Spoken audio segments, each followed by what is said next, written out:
Alright, so let's talk about Caput Mortum. It's a short first-person horror puzzle game, and honestly it feels like someone mashed up old-school dungeon crawlers with survival horror, but in the best way possible. The setting? We are in the 16th century France. There's an alchemist's secret tower that you need to uncover because the village has been going through some, let's just say, weird times. And of course, people say monsters live there, because why wouldn't they? Now, the thing that makes Caput Mortum stand out isn't just the tower, or the monsters, or the fact that it looks like something from your creepiest history book. No, it's the controls.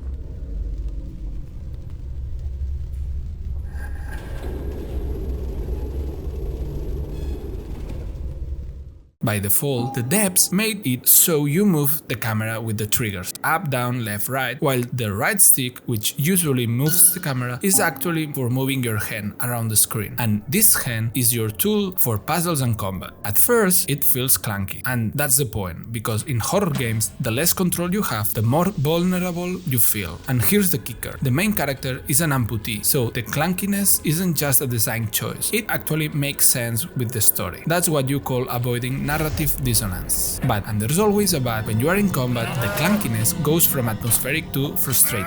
We'll get to that. A good horror game doesn't need jumpscares. If everything else works, the art, the puzzles, the tension, you don't need a cheap scream in your ear. And Caput Mortum nails this. The atmosphere is incredible. The first time I stepped into the tower, I literally got goosebumps. Every floor has its own look and vibe, but they all shell this eerie, mysterious energy that makes you want to keep going, even though you know something's waiting for you down there. My favorite floor, the tunnels. Creepy as hell, but the puzzles there were brilliant. Speaking of puzzles, look, the puzzles are the best part of Caput Mortum. They are clever, they make use of the hand mechanic perfectly, and they feel like actual puzzle, not just busy work. My personal favorites, the planet one, the blood one, and yes, SpongeBob. Don't ask. Just play. They hit that sweet spot between too easy and impossible obscure. You don't need a guide, but you also won't get them instantly. Solving them feels so satisfying because you are physically moving your hand into place, interacting with objects. It makes the whole thing feel tactile, almost like an escape room. Actually, if they ever made a Caput Mortum escape room in real life, I'd be first in line. Same if they ever port this to VR. That would be insane.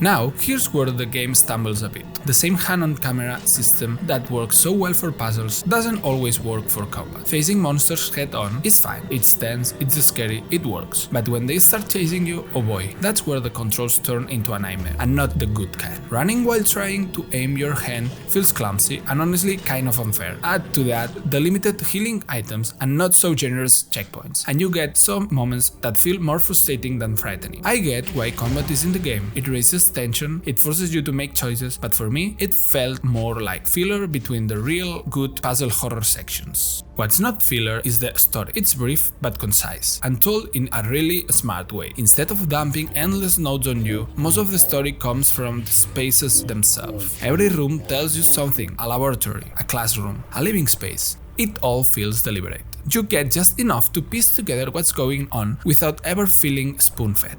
So here's the quick breakdown. Pros are beautiful art direction and atmosphere, clever puzzles that actually feel rewarding, constant tension without cheap jumpscares, and a concise environmental story. In between, I felt that it's short, but honestly, that's not a bad thing. I've said it before in this video. Not every game needs to be 100 hours long. Sometimes, a tight, well-crafted few hours is exactly what you need. Still, I wanted a bit more gameplay. I'm already waiting for Caput Mortum 2. And cons are the combat, especially against certain enemies looking at you, classmate and torch guy. Clunky controls make those encounters more annoying than scary. So, is Caput Mortum perfect? Nope. But is it a fascinating, spooky little horror puzzle that does these things differently? Absolutely. It's short, it's weird, it's creative, and it shows exactly why indie horror is so exciting. It doesn't rely on cliches. It takes risks with design, and it actually makes you think. If you are into puzzles, atmosphere, and horror that's more unsettling than loud, give it a shot. And if we are lucky, maybe we'll see the sequel, or even better, that VR escape room version. A guy can dream, right?